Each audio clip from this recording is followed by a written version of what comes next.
नमस्कार। आप देख रहे हैं अपना भारत। आजादी का अमृत महोत्सव करीब है।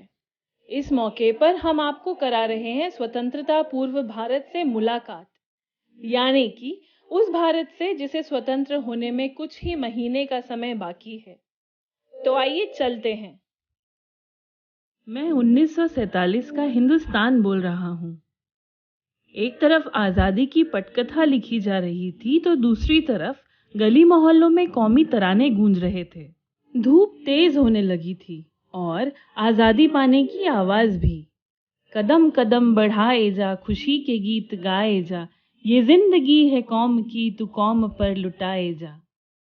आजाद हिंद फौज का ये कौमी तराना उन दिनों हर गली मोहल्ले नुक्कड़ पर खूब जोर जोर से गाया जाता था। अब प्रभात फेरियां निकालना खतरे से खाली नहीं होता था, मगर मेरे हिम्मती बच्चों को इसकी परवाह ही कहाँ थी। वहीं पूरा हिंदुस्तान टुकुर टुकुर दिल्ली में चल रही सियासी मुलाकातों की तरफ भी देख रहा था। तारीख थी 15-16 अप्रैल। माउंटबेटन कुछ ज्यादा ही हड़बड़ी में थे। अभी बातचीत का सिलसिला शुरू ही हुआ था कि उन्होंने आजादी के अजूबे रोड मैप का प्रस्ताव पेश कर दिया। डिकी बर्ड प्लान नाम की ये योजना भारतीय नेताओं को रास नहीं आई। जोरदार विरोध के साथ कह दिया गया कि इससे देश टुकड़ों में बंट जाएगा और अराजकता पैदा हो जाएगी। माउंटबेटन को समझ में आ गया था कि इस तरह सतही योजना से काम नहीं बनेगा। नई योजना बनानी पड़ेगी और वे इस पर काम भी करने लगे। दरअसल ब्रिटिश राजघराना नहीं चाहता था कि जिन आपसी झगड़ों के भरोसे वे अपना राजपाट अविराम चलाते रहने की सोच रहे थे, उन्हीं झगड़ों की परिणति में निकला लहू कहीं उनके अपने प्रिय यूनियन जैक पर धब्बे न बना दे। उधर संविधान सभा आजाद भारत की रूपरेखा तैयार करने में लगी हुई थी।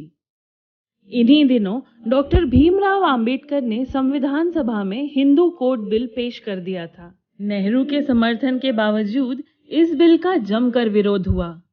बहरहाल संविधान सभा का तीसरा अधिवेशन 28 अप्रैल से 2 मई को संपन्न हुआ।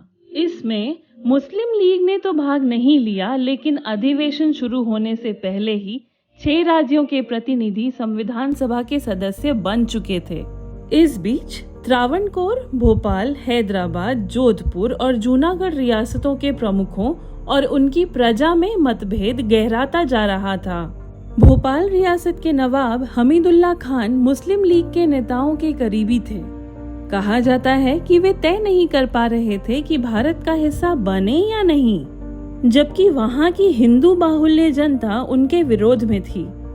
त्रावणकोर रियासत के दीवान सीपी रामास्वामी भी जिन्ना के बहकावे में आ गए थे। अप्रैल 1947 देश की 2 कौमों को आपस में लड़ाया जा चुका था और उनके खून के छींटे उन कागजों पर दिखने लगे थे जिनमें से नया वाइसरॉय आजादी के रास्ते का मुकम्मल नक्शा खोज रहा था। साथ ही तैयार हो रहा था देश का संविधान। उस वक्त कैसा माहौल था, इसे 1947 के हिंदुस्तान की जुबानी बता रहे हैं। जय हिंद, जय भारत।